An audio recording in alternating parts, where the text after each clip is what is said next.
That's right, yes. No, I did not. It was on the menu, but I did not have it. I chose to get pizza or something else instead, something edible. All right, everyone. So I just wanted to do this presentation for you just as a fair way of saying thank you very much for sending me to Scotland because this was the time of my life.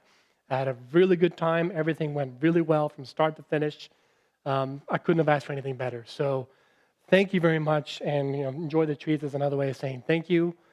Um, so I just wanted to go through and just share with you some of the things and places that I saw.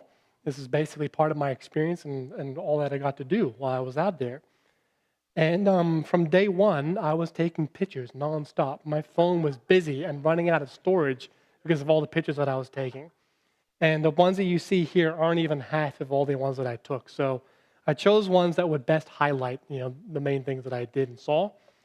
So first, this is a map of Scotland just to show you exactly where I was. We arrived in Aberdeen, just a small little city there on the west coast. And from there, it was like a dinky little airport, but it was a fun little place. And then from there, we went to Bankery. That's where we stayed for most of the time. That's where the B&B was. And we met up with, or I've traveled with my parents, and then we met up with my sister and her husband. And then my other sister who was there, she brought her kids with her from Canada. So that's where we met up. And then from there, we would go to various places like Ballater. We went into the Highlands at some point. And then at the end of the trip, we were mostly in Stonehaven, which is where the wedding was. All right, so that just gives you a sense of exactly the place or the areas that we covered. This is the very first picture that I took on the trip, and this is the Newark Airport parking garage, so I could remember where I parked when I got back. So I knew I was in B07. It's amazing, isn't it? All these awesome cars, but they're about 2 hours away here. Now, this is a testament to how great this gift really was. You didn't only send me to Scotland, you put me on an airplane, all right? When I get a ticket to a place, the first thing I like to see is which airplane am I going on, and how long am I going to be on it, and what's my seat assignment. That's the best thing for me. And going into an airport and looking at all these airplanes up close was like a treat. I was like a kid in a gift store or a candy shop. So I was taking pictures of these planes, taking pictures on the plane. That one on the right is somewhere over Ireland. You can't tell because of all the clouds, but that's where I was. I was glued to the window almost the whole time. So thank you. I mean, this was a great trip all the way. I got maximum mileage out of this. I was on a 777, British Airways. Yeah. Even though it was at the cabin at the very back, I still loved it. This is a great flight. I don't mind not sleeping on planes. And then this one is interesting because before I left Rebecca, my daughter was curious as to what the bathroom signs looking like in Scotland. Would the men have skirts as well? But there it is. All right, it's not much different than here, but I do like the domed skirts with the women there. It's a little different, and they actually have two legs, not just one. All right, so this is the first place we ended up. We got off the airplane. We were actually delayed in Heathrow for almost a whole day because the connection was only 1 hour. So we missed the flight to Aberdeen, and we couldn't get on and fly until like later at 4 in the afternoon. So they treated us with VIP passes to the first class lounge in Heathrow Airport. So that was like a nice treat. I was there eating all the food you can eat for free. I was looking down at everybody as everyone else was looking down on me. But we finally get to Aberdeen, and we go straight to the restaurant, which is where everyone was. So that was it. It's called Borsellino, which is actually an Italian restaurant, out of all things. So this is like the first real experience that I have in another country. And there on the right side are all the people that are in my family that we spend time with during the week. So obviously you recognize my parents on the side. That's me there on the right. And behind me is Neil, who is getting married to my sister, Kirsten, who's behind him. So they're like the main reason why I went to Scotland. And those three kids in the back are Kirsten's kids. And then that's my sister there on the left, Leanne. Her husband was there, just out of the picture, but Aaron was there as well. So everything we did this week basically was this group as we went to places. And we had 3 rental cars between us 3, so we were just went in convoy pretty much everywhere we went. So here's just some typical sites. We have these alleyways there on the left side. They're just specifically for walking. We're not always walking on roads. And these are just some of the unique things you get to see in another country. Not much you really see here. Here's like you have sidewalks everywhere on the roads. But that's an alleyway that we saw quite often in our just regular walks to places. And at the end of this alleyway, that's a typical view that we just saw off the stone wall there, across some houses, some nice hills. It was a spectacular sight everywhere I looked. There was nothing bad to look at, pretty much. So we spent a lot of time walking around. We saw this really cute backyard decoration. Yes? Ooh, thank you. Yeah, so this is a typical backyard that we saw there. And we were particularly captivated by this train set that runs around the side there on the left. You can see the track there. There's a dog barking at us, and there was some playground equipment. So we guess this is like some, older couple that has grandkids come by and stuff. But well, no, this is a little further along. We're now like on the streets, walking through the neighborhoods. So this was just one fascinating yard that we couldn't ignore. And then we visited this river nearby. That's the River Dee. If anyone's familiar with Scottish territory, it was like a major river that runs east-west, I think. And we saw this amazing waterfall nearby. So this is in Bankery on the first day. We're just walking around killing time. Some amazing views. Like I said, everywhere we went, it's just an amazing thing to say. So I'm always just taking pictures. Hills all over the place, these beautiful trees everywhere. And we stopped at this one place there on the right that has some scones. And these scones were out of the world. They were just the best you could ever have. And just amazing views.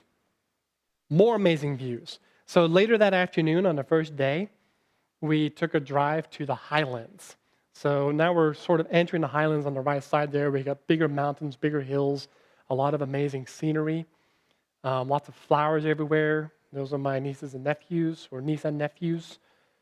I'm all just having a good time. I sort of put those two pictures together, even though I think that hill is the same as that hill. So it's sort of connected.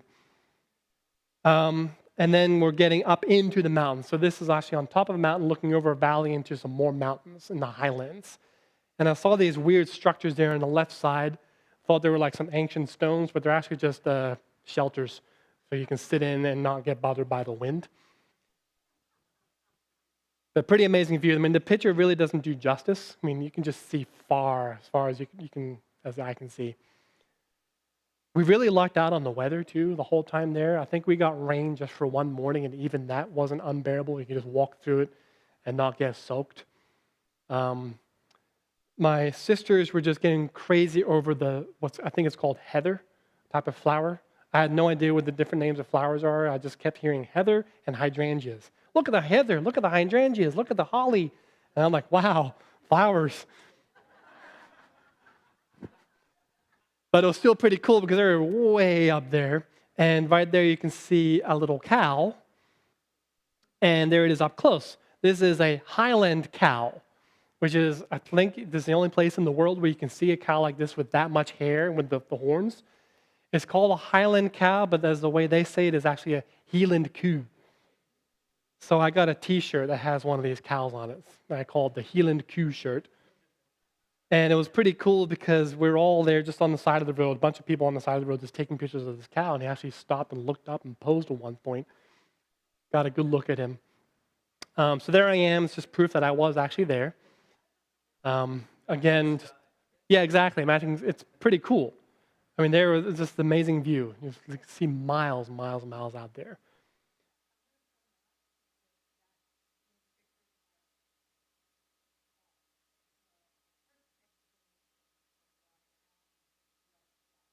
Okay. Okay. Yeah, they are different kind of clouds. They're Scottish clouds. All right. But that's when we noticed. They're very unique, the way they are there. It's a lot different and beautiful. And it was always cloudy and sunny at the same time. Like you can see there, the sun is over there in the fields, and there's good patches of shade there. On the second day, we visited Crathy Castle, Crathy Castle, which is near Bankery. Krathus. I don't know if there's an S in it. I know there are millions of different castles out there, but this is one of the ones that were nearby, and we took a look. I don't remember the date of these structures. A lot of them are obviously very old. But it was very similar to walking through Glencairn. It's a very old structure. You walk through, you get a tour, a guided or a self-guided tour. This is a model that was inside the castle, so you get an idea of what it actually looked like back in the day. Some yards there you could walk through, but obviously it looked different today. That was the inside of one of the living rooms of the castle. This is like one of the third or fourth stories up already. It's a nice example of what it looked like. There's actually, I do have another picture, but not here. But up here, there were mosaic paintings on the window, whatever you call them, the ceilings over the windows. No, it's preserved for how it used to be when they lived there, but it's just a museum now. One of the other castles that we went through that you'll see here, it was inhabited up until the 70s. So that was pretty interesting. There's a view from the top floor looking down from the castle into the open field there. So I think that patch there might have been where the stables were. And over here is a very well-made garden, which I'll show you pictures soon. This is in the nursery. Does anybody have any idea what this is? Yes. We couldn't figure it out for a while, but yeah, this looks like a walker. You just plop a baby there in the middle and you can just walk around. The old version of that. Baby yoke, there you go. So here's some pictures of the garden. Of course, my sister and my mother are just going crazy about all these flowers everywhere. And I'm like, this is pretty cool. Got some nice pathways there and a nice pathway leading up to the castle there you see in the background. But it was pretty cool. We noticed that there is a very big variety of vegetation there in the country because the climate is perfect conditions all year round for these plants. It never gets quite freezing. It never gets blistering hot. So you have all sorts of plants like holly to palm trees. A really good selection. And then here on the left side, you see what's called the cup or eggs in a cup. And this is like really, really old. This is around when the castle was built. And I think it was built for the king and the queen or the lairds at the time. It was pretty interesting. You could walk in between there and just take a look, looking up into this big tree. And then on the right side, you see just how well laid out the garden really was and how much care really goes into the garden year round. Yes?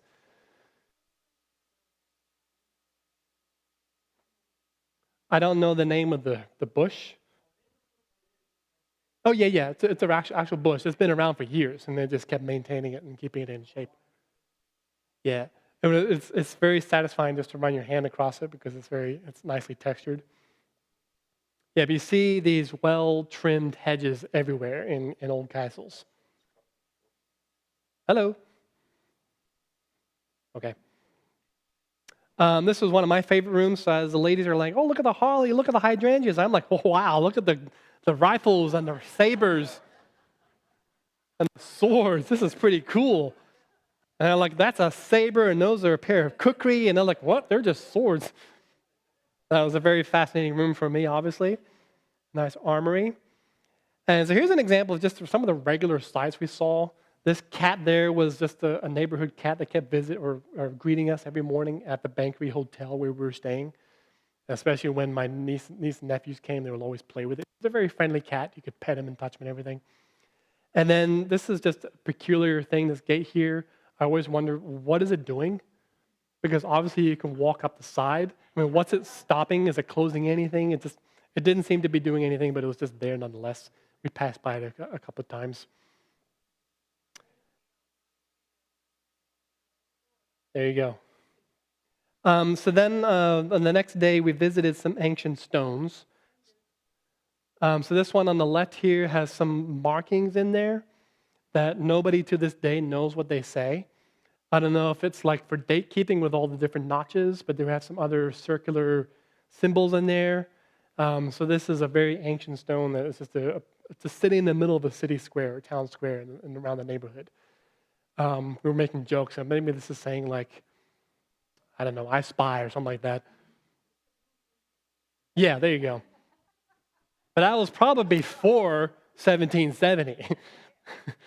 All right, and then on the right here, I forgot the name. I took a picture of the plaque, but I didn't include it here. But this is a little further away from this neighborhood. And these stones were around for at least 5,000 years. And it was on top of this hill. So we're all wondering, how on earth did they move these heavy giant stones up this hill on what looks like a platform? So this whole circle was raised above the ground. So it was really fascinating just to look at this stone circle. And apparently there are a lot of these kind of circles of stones around the country. That, again, another how question. There you go. How on earth did they do that? Because, even for just horses or mules carrying on a trailer would have been a lot of work. And then setting them in place like so is just really fascinating. So there I am with those stones, and there's the rest of the group. That's Neil and my sister Sherston and her kids. And I think there were just some random tourists over there. Yeah, I know. They were like all over the place. We're all fascinated with the history, and they were just running around climbing on the stone. Okay, so that house there is Neil's house on the left. And he grew up in this house since he was 3 years old. His parents have both passed away, so he's inherited the house. Now that it's his house. And he's an only child, so he doesn't have to share it with anybody. But I thought this was a good classic example of what houses look like there in Scotland. It was fun to see how all the houses are very close together. Some of them are like row houses, but I noticed that everything there is very compact and very tight space because they have a tight space and they make use of every square inch of it.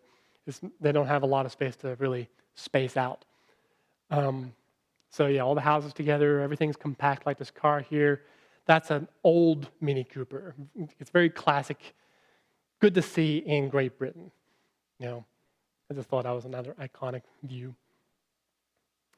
So then on this day, this is like 3 or 4 days in, we took a walk. We actually took a bus to Ballater. And then after that, we took a walk through this walkway bridge, the suspension bridge, to a distillery. I'm trying to remember the name. Lochnagar Royal Distillery. So this is where they make whiskey. And it has the royal stamp of approval. So they're a very distinguished distillery. Even though they're shorter by comparison to most others, they got their special name. So we took a walk, and the reason why we walked is because we'll be taking shots of whiskey after this tour, meaning we couldn't drive back afterwards. That's our tour guide there, and his voice and accent perfectly matched his face. So you can just imagine his loud, booming voice. He was very enthusiastic the whole time and with a strong Scottish accent. That's another thing that I really loved about this trip, is that just hearing the accents all the time and knowing that they're not acting, this is how they actually talk. It was really cool. And so he took us through all the different phases, and behind him is where the whiskey, after it's been processed and gone through all the filtering and all that, that's like pure whiskey. But it's before it's been bottled and put into, or actually first put into the barrels and then bottled. But it's very securely closed because it's worth its weight in gold. So if anybody were to just catch it, they could make away with it and make millions by themselves. So it was like free money coming out. So they really had to close it in. I'll get to that. So this is before it gets sent out. In that previous picture, we had this here. He described it's a really scientific process. I really found it fascinating how this is where they like put all the wheat and the barley and all that stuff, and it gets separated in the natural process. Then it gets stored in these wooden vats later on for a certain period of time. And this one I thought was fascinating. These are big steam vents. So he explained how alcohol has a lower boiling point than water does. So the alcohol vaporizes and gets sent up into these shafts, and then turns back into water again into these separate vats. And that's how they filter it out. And then it gets sent back in and then vaporized and then sent back in. A really cool natural scientific process. So really this whole thing was like a giant chemistry lab. And then here on the right side, we have how the barrels that they are stored in for many, many years. They have to be stored for at least 3 years, but some of them obviously have been there for a much longer time, just to let them sit. I don't know. He says something like 12 years. They can go for much longer, obviously. Um, yeah, I'm not exactly sure though. So then at the end of the tour, we all got taste tests or samples. So this guy here with the 4 bottles is describing each one. This was the youngest bottle, the newest bottle, which was 12 years old. No, I'm sorry, I'm getting them mixed up. This was the lowest alcoholic content bottle, which was 12% alcohol. And the next one was something like 19%, and then it jumped all the way up to 52 and then 57.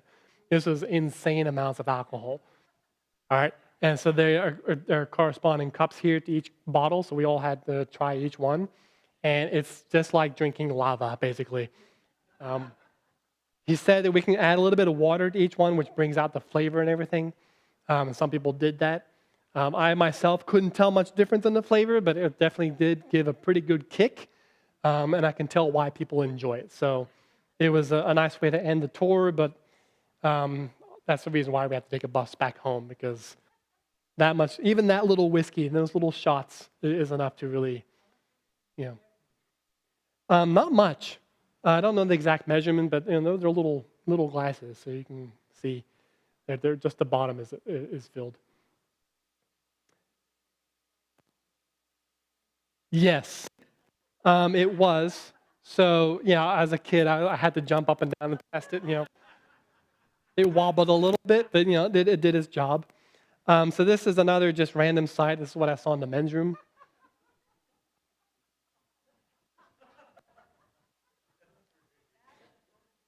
I zoomed in for this one. All right, so straight from the distillery tour, I went with my mom, no, with my 2 brother-in-laws. One brother-in-law, one future brother-in-law to Aberdeen, downtown Aberdeen. So this is just a beautiful site of the city. I don't know how old the city is, but it was pretty cool to see some of these old churches. This was a common sight too. All the little towns that we went through, you'd always see an old church of some sort, and some pretty old buildings here, downtown Aberdeen. But a very UK look, pretty fascinating.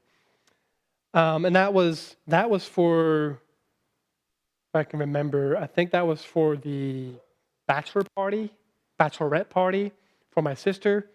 All the ladies were going to meet downtown to go out, and then the guys would have some dinner somewhere. It was called a stag party. So I forget what happened. I think we were tired, and my mom wanted to go back to the hotel, so I went back home that evening with her on the bus to the hotel in Bangor. So now this is Friday. It's a pedestrian crossing or an intersection. So I think it's just it's just an all-around place to walk or something. Yeah. Okay, there you go. Yeah. Okay, that's what it means. Yeah. And the biker doesn't seem to care at all. That's one thing I noticed. The biker would be right in front of the bus on the bus lane. He wouldn't slow down at all or speed up at all. He wouldn't move to the side. All right, so this is on Friday. We checked out of the hotel or B&B in Bankery, and now we're going to move to Stonehaven. But on the way to Stonehaven, we stopped at this castle, which is called Drum Castle. This is the one that was inhabited up until the 1970s. But it was really interesting because it's got different time periods in it. This main part was medieval, and then there was a Victorian side on this side, which you can't see, which would be over here, because this is the back side. And then this side here was the more contemporary side. It was built or added on later on. But this was a guided tour. I didn't get any pictures of the inside, but it was similar to the other one. It just had old setups, a lot of cool living rooms and libraries. Yes, I will show you that in a little bit. There was a little chapel to the side. But we took a walk afterwards, just cows, another typical view. I thought this tree was interesting. I thought it was fake at first because it's just so evenly structured. But I don't know what the name of it is, but I noticed how the spines on it are even throughout the entire thing, on the trunk, on the branches that go out. I just thought it was a very well-made tree. Down here, yeah, I think that's a shadow of that tree. Yep. And then another beautiful garden to walk through. Just, I'm a big fan of labyrinth gardens. I was talking about the maze today. It's a fun one to walk through. There's an overview of that garden. It's just a beautiful day. than we had out there. More clouds there you can see. So there's the chapel. So this chapel is off the side of the castle. You can just walk right up to that door. I think is less than 6 feet tall, so I had to duck to get in. I guess that's on purpose. You have to kind of be humble to walk through. And there's the inside of the chapel there on the right. Pretty nice little chapel. Just get to sit there for a little bit. We were always wondering, what were the services like there? How would they compare to today's services? Really? Wow. In that little chapel. Okay. Really? How about that? So this has been touched by the new church before. All right, another typical view, sheep. Sheep everywhere. I saw more sheep in this trip alone than in my entire life. It's like every single field had sheep on it, and they were the cutest thing too. So I just like taking pictures of those. Yes, pretty much. So I got myself a little keychain sheep as a souvenir. All right, so this is later that day we visited Donator Castle, which is where my sister got married. So Donator Castle. All right, this is like, oh, you'll see. All right, so we arrive, and this is actually the first time I saw the sea during this whole trip, and I forgot that we're so close to the coast the entire time because that's a small country. And this is the first time we actually made it to the coast, and there's the castle down there, way down there. It looks really tiny from the distance, but it is huge, absolutely huge. And a beautiful rainbow there off in the distance on the horizon. So you park, and then you have to walk down this long driveway. And then when you get to the end of the driveway, then you get a closer view of the actual castle, which is on top of this giant rock. So we have to walk down a good 200 steps or so just to get to the even section here. And then you're walking back up again to get into the castle, the main grounds. So it was amazing just to see not only that, but also the views on the sides.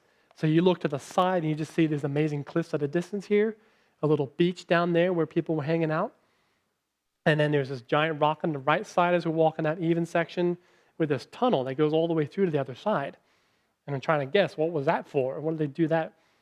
But as we go into this castle, you can see why this was such an optimal space for the castle, because there was no easy way to get in, whether you're walking in or coming in by boat. There was only one way in and one way out. So this now approaching the entrance, so this looking to the left of the big hill, this is how high the wall goes up.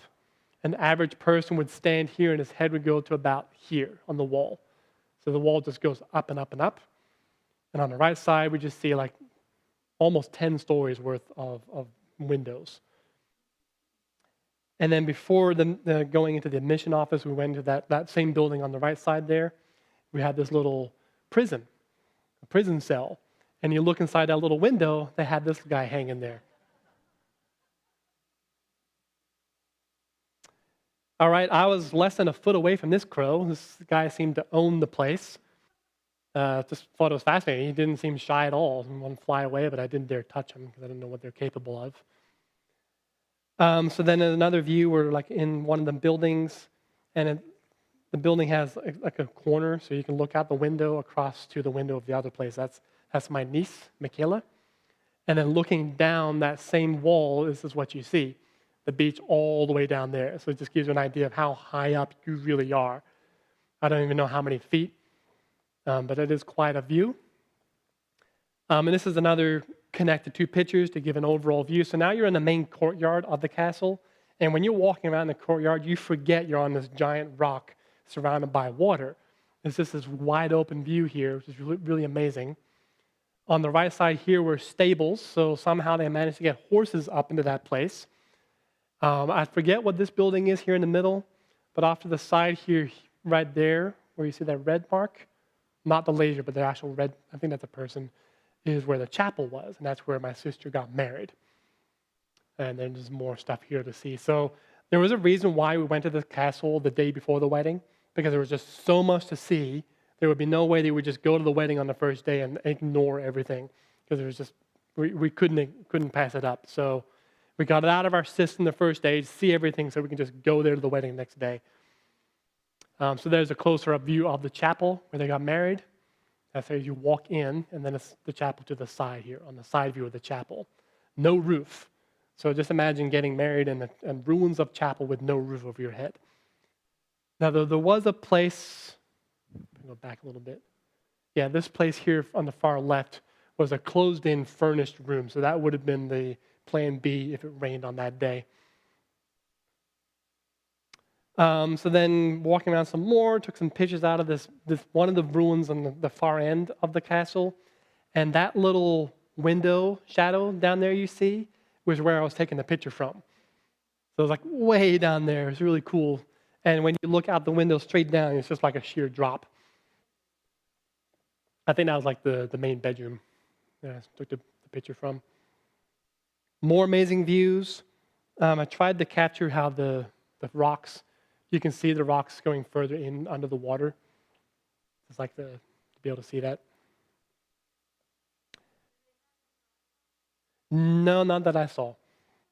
I'm guessing there was some sort of light posted on the castle there at nighttime. All right, so one of these is a kitchen and another one is a prison cell. Can you tell the difference? One on the left is a kitchen, right? Yeah, so this is a giant brick oven. And I'm guessing they would have it on fire and put these huge pots with giant handles in there. And on the behind me on this picture, there were these windows with slanted windowsills so they could prepare like meat and stuff, and it could just drain straight out the window. So then on the right side, this is a small little chamber, no less than 6 by 8, something like that maybe. And in the far corner there's this little cubby with a hole in the floor. So, yeah, imagine being locked in there for who knows how long. And no bed or accommodation. I mean, really? All right, so then we're leaving the castle. That's my sister and her husband and I. We climbed up this hill on the other side of the castle. And so you can't tell, but we're all out of breath in this picture because it was a steep climb, but pretty fun nonetheless. Okay, so now this is the day of the wedding. So this is back in the hotel in Stonehaven, and there my mother is helping my sister Sherson finalize the details of her hair to get ready, and that is the dress that she wore, her wedding dress, which she picked out herself.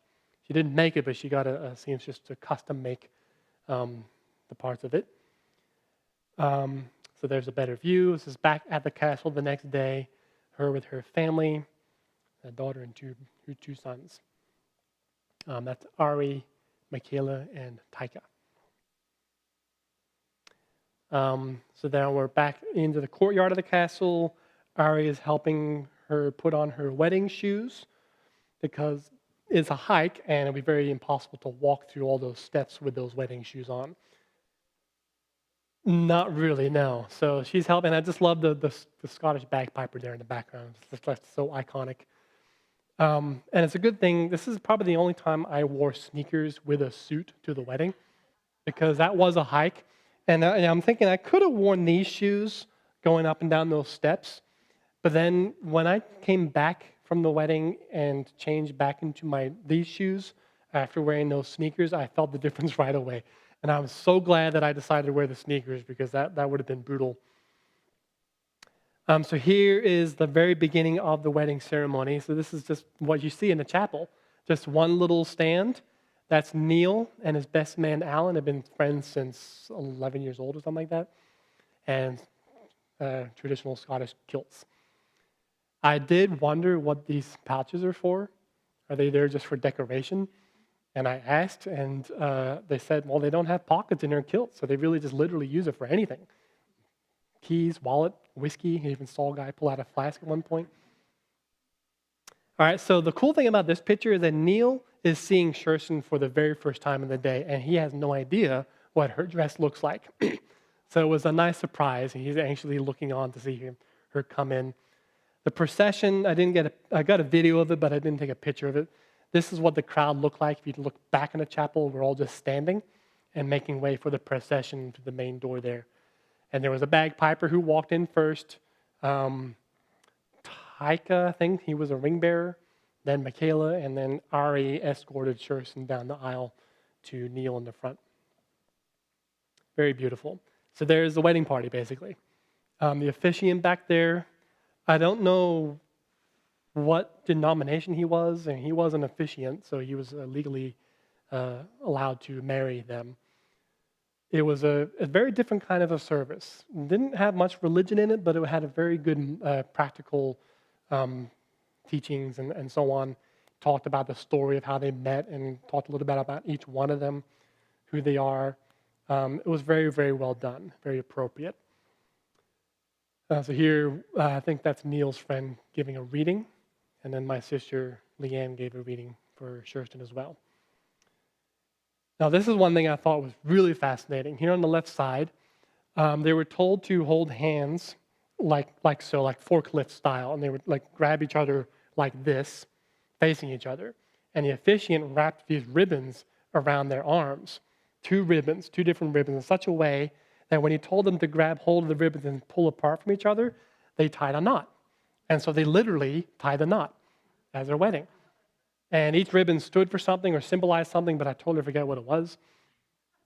But in the end, he said, this is a tight knot, but it is not an impossible knot. So it's a good marriage, but it does take work. So there were some very practical lessons in there. And then here on the right is them putting the rings on each other. Taika there is a ring bearer. And then here they are pronounced, husband and wife.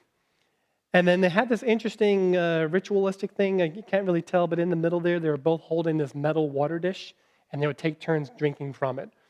That was another thing that symbolized something which I forgot, but thought it was fascinating. Yeah, good and truth. There you go. All right. And then the bagpiper was playing away as we all came out of the chapel after the wedding. And then there were a bunch of group pictures that were done after that. That was the special music. Yeah, bagpiper. Yeah, and you don't get that anywhere else. All right, so now we're at the reception back at the hotel in Stonehaven. That was their wedding cake.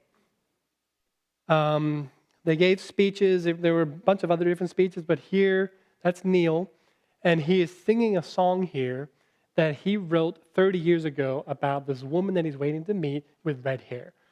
And Shurston had red hair when they met. And so it's like he wrote the song for her 30 years ago. It was really cool. It's a very beautiful song, too.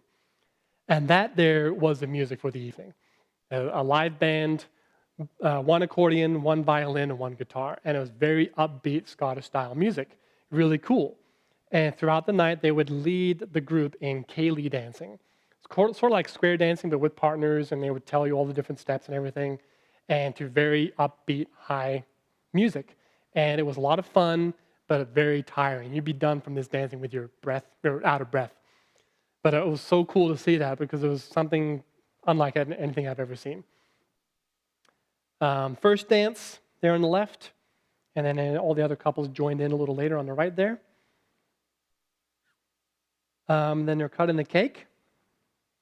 And then here on the right side is Jack Black. Looks like him, though. In case you don't know, Jack Black is a famous comedian actor. And when I saw this guy on the right for the first time, I thought, wow, he looks a lot like Jack Black. And Bethany Elphick, married to Mohan, she said the same thing. Oh, that's the guy from School of Rock. And so I showed this to my kids, and I said, Jack Black was at the wedding. And they were like, what? Really? No way. It really does look like him, doesn't it? Similar appearance. Okay, so that was it. And the party went till like 12 o'clock, midnight. And my parents and I had to get up at 3 o'clock the next day to catch the flight back home. So we basically got no sleep. 3 a.m., yes. So it was just a 3-hour window there to actually try to sleep in between, which just wasn't worth it. But we got up at 3 o'clock in the morning, drove to Aberdeen. So that one on the left is Aberdeen Airport. And it doesn't get more Scottish than that. Plaid on tail wings. All right. And then here on the right is approaching Newark on the way home. And then I was happy to be home, and kids were happy to see me and everything. So I had a very thorough, awesome trip all the way around, from door to door, from every second after the other. It was just a beautiful, perfect trip. And I just cannot thank you enough for allowing me to go, sending me off, enjoying these plane rides, enjoying Scotland, having a great time with my family. I couldn't have asked for anything more. So thank you very much.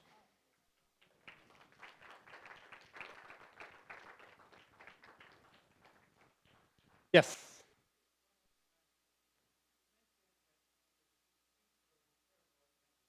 Yep.